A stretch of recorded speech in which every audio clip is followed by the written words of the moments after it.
Hey guys, this is the Audi S5 3.0 Supercharged. This is how you do the oil pan replacement. So over here you can see this is a brand new one, new pan. And this is the gasket that you need to buy for the oil cooler. And over here you can see this is the oil cooler that I took out. And then you can see I took out the oil pan. I dropped this piece down here, the sway bar. You do not need to remove the steering rack at all, just leave it alone. And for me to assess the bolts, I use this special tool over here.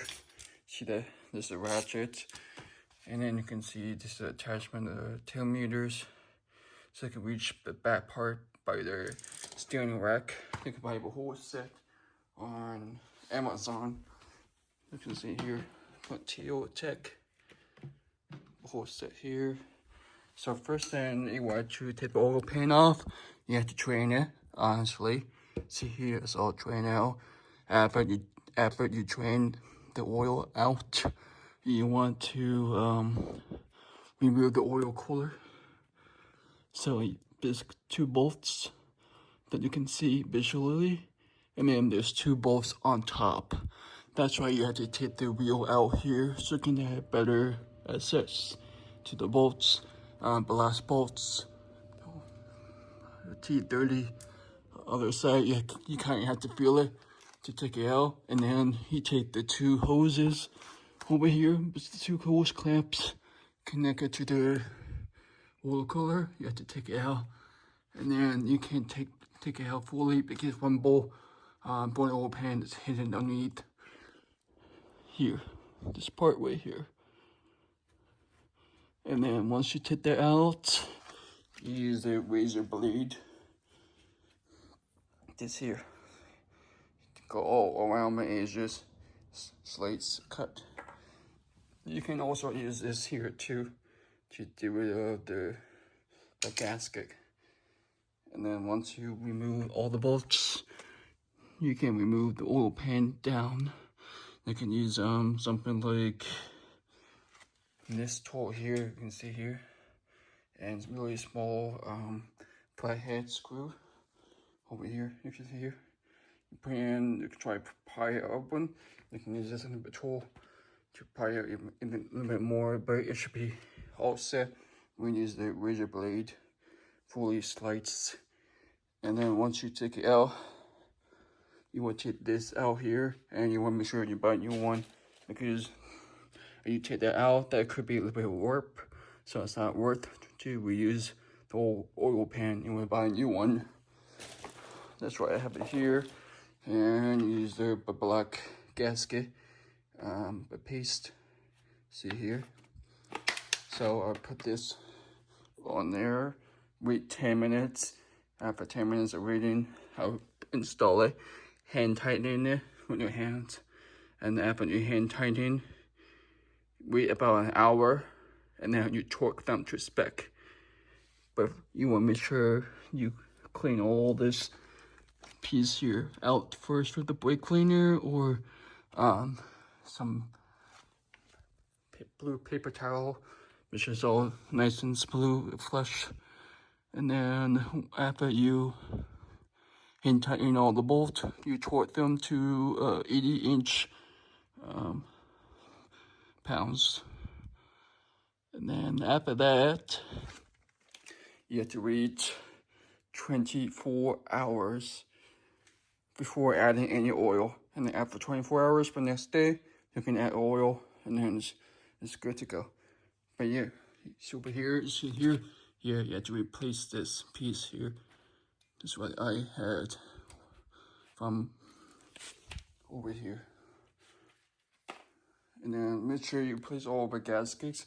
So it's all set to go. Make sure you use the crush washer for oil pan drain plug. And that's pretty much it. And then you put everything back together, and then it's all set. Over here you can see I'm scraping off with the razor blade. Make sure it's all smooth, you know, all around. These are assets. Seal gasket. So make sure all this all clean and flushed. So when I install it, it'll be fully connected to this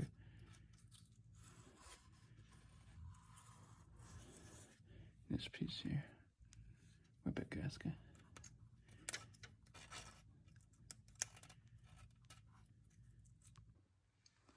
Now you can see it's a lot more cleaner now, more smoother. So next time I'll put the seal on, it should be good. I definitely will put some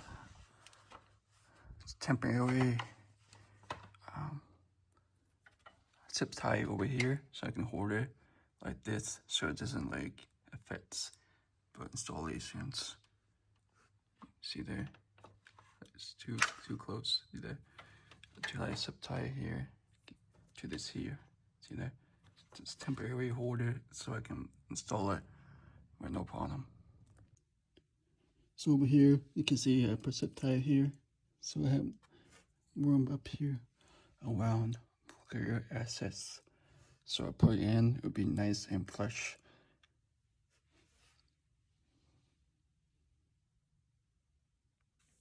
Over here, you see I put the paste all around here. Make sure you put enough paste on the ends. Just make sure it's thick enough so you can put it in. It's fully like flushed and covered up properly. Rather than missing a small piece like that. Make sure all the trims. It's okay to add a little bit extra, but like you want to make sure it's all sticking out fully. Don't forget to add the seals around the circles on the bolts so it doesn't leak. So you can see I installed the oil pan back on. You can see I hand tightened all the bolts around here and had to wait about 1 hour each. So the silicone, whatever, the seal, the care, you know, more solid. And then before you torque them back to spec, you just hand tighten it, everything.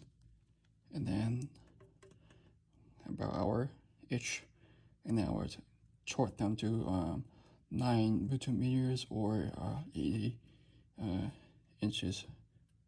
pounds torque around here.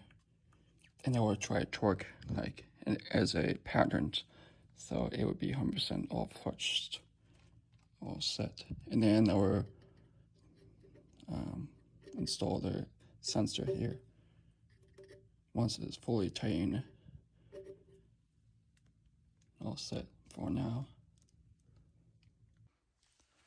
So over here you can see I install everything back together. I torque them to spec, and then this is like 80 inches per pound or 9 Newton meters. This one here is 8 millimeters or 71 inches per pound. It's all torqued to spec.